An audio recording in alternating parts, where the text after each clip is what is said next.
نوری نەمر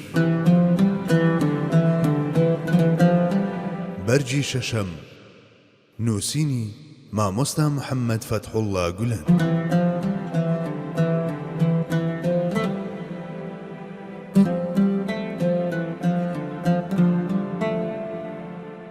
دوو هاندانی پێغەمبەری خودا. وەک لە فەرموودەکانی سەرەوەشدا بینیمان، سەروەرمان صلی الله علیه وسلم هانی هاوڵانی دەدا بۆ فێربوون و شارەزابوون و لەبەرکردنی سوننەت و گەیاندنی بە کەسانی دی و لە هەمان کاتدا نزای بۆ ئەو کەسانە دەکرد کە بەم کارە هەڵدەستن، چونکە هەروەک چۆن بڵاوبوونەوەی ئاینەکەی و بەجێهێنانی ئەرکەکەی لەم ڕێیەوە بەدی دەهات، بە هەمان شێوە ڕزگاری مرۆڤەکانیش بەمەوە بەسترا بوو.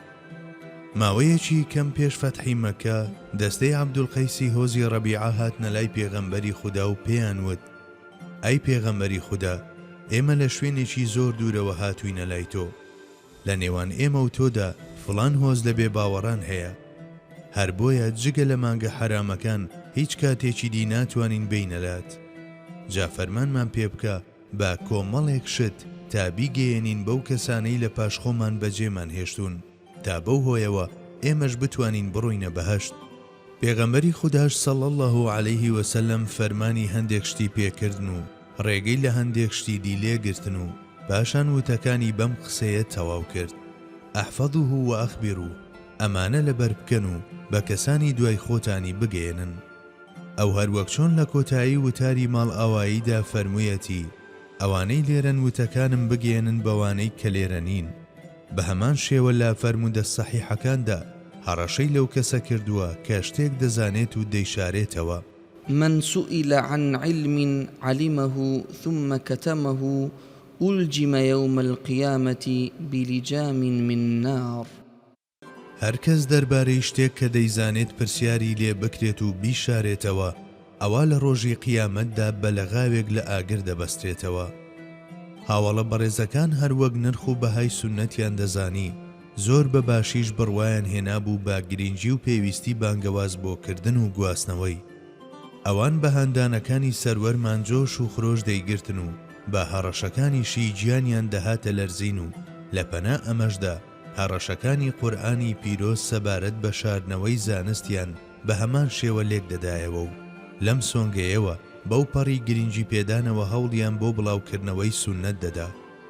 بەڵێ، ئەوان هەڕەشەی نێو ئاەتەکانی هاوشێوەی إن الذين يكتمون ما أنزل الله من الكتاب ويشترون به ثمنا قليلا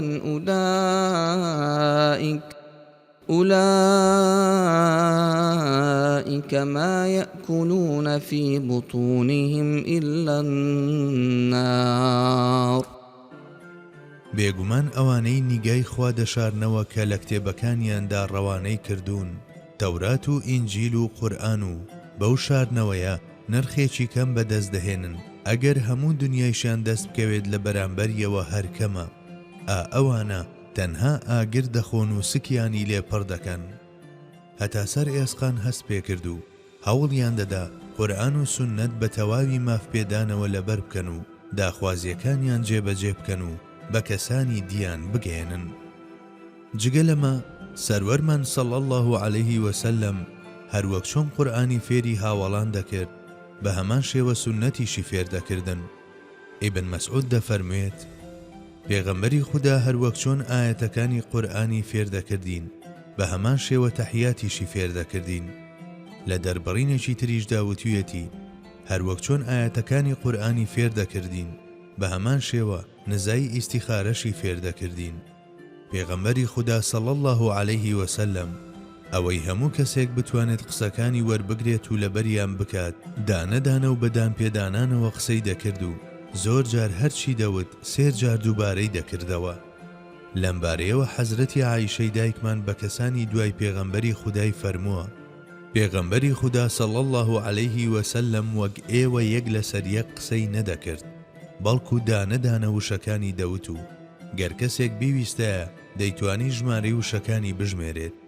ئەو تەنها بەمەوە نەدەوەستایەوە، بەڵکو هانی هاوڵانی دەدا کە هەر شتێکیان لەوەوە وەرگرتووە لە نێو خۆیاندا دانیشن و یادی بکەنەوە و پێشچاوانی بهێننەوە.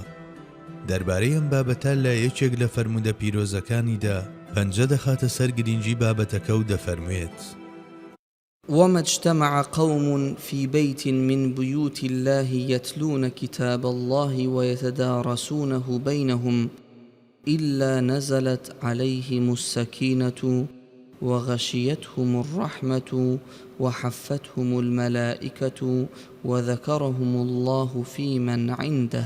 هەر دەستە و کۆمەڵێک لە ماڵێک لە ماڵەکانی خودای گەورەدا کۆ ببنەوە و کتێبی خوددا بخوێننەوە و لە نێوان خۆیاندا یادی بکەنەوە. ئارامی و سەکینەتیان بەسەردا دادەبەزێت و ڕەحمەتیان بەسەردا دەبارێت و مەلایکەت چواردەوریان دەگرن و خوای گەورەش لە لای کەسانی خێرداری لای خۆی یادیان دەکات. پێغەمبەری خوددا بەم شێوەیە و لە ڕێی فەرمودە جۆرە و جۆرەکانیەوە هانی هاوڵانی داوە بۆ فێربوون و لەبەرکردن و یادکردنەوەی قورئانی پیرۆز و ئەو سوننەتەی کە بە تەفسیری قورئانی پیرۆز دادەنرێت.